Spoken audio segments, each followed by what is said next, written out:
Give me the player that you think would want to go into this environment with LeBron next season.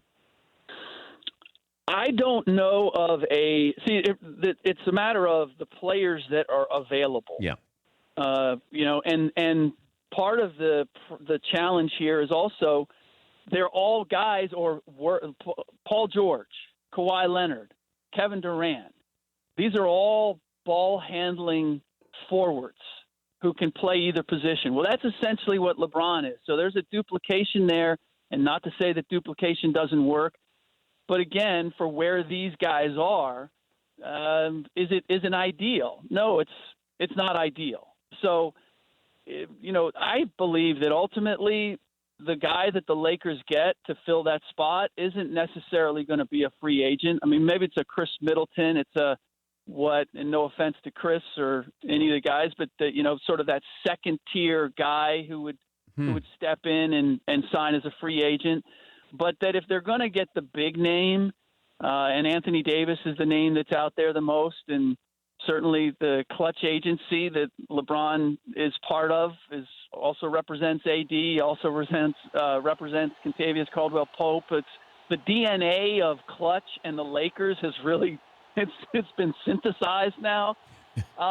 They're making a deal for an AD, and I'm not reporting anything. I'm not suggesting something has been discussed, but I see it more likely that they trade away some of that young talent and get an Anthony Davis than I see them just outright signing a free agent.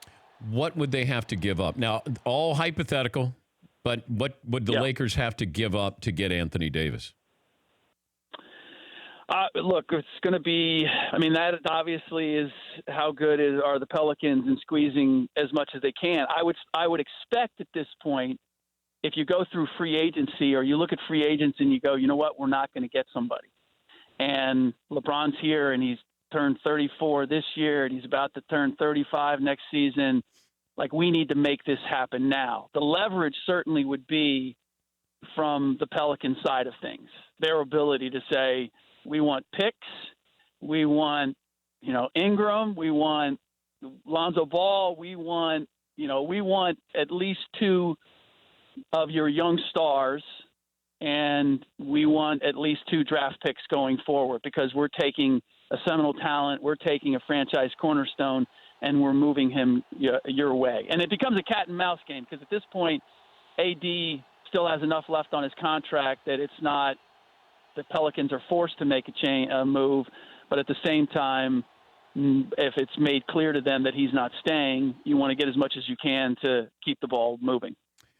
And this is what I wanted to know with the Lakers is can you keep this team intact just to find out what you have this year? Or are they going to run the risk of we're not as good as people expect us to be, or you make one of those moves where you – like, I just want to see what if Ingram continues to get better or Kuzma, Lonzo, you can deal him.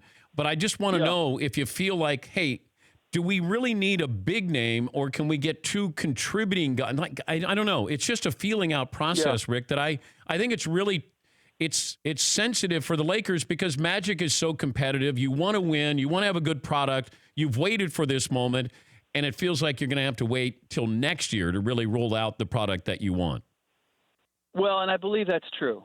And I believe they knew that going into this year, that this was going to be a year of discovery. And this is where it does get tricky time-wise because of where LeBron is in his trajectory. So it is, but this was tricky from the very beginning. And the bottom line is that, are you going to say no to LeBron? No, you're not.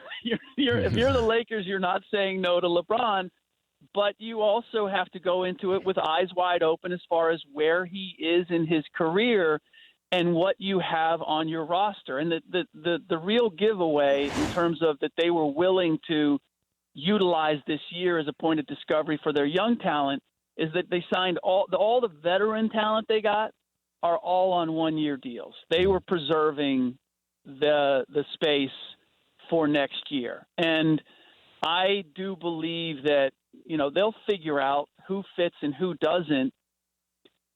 A lot of this too is, and this goes back kind of to the story, which is, everything always naturally gravitates to LeBron being at the center of things. Can he shift and make room for other guys to contribute? And can you make that work? Because generally the way teams that he has competed with that have challenged for championships, they have been specific. They've been built with role players, great role players, but role players. And most people would look at it and go, gosh, it's too bad that LeBron can't get that great superstar next to him.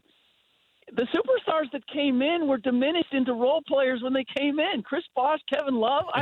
I'm old enough to remember what they were before they got there. And, it was unique with Dwayne Dwayne Wade because of the relationship that they had. Yeah. But even Dwayne Wade had to go from the leader of that team to LeBron. It's really time for you to take over.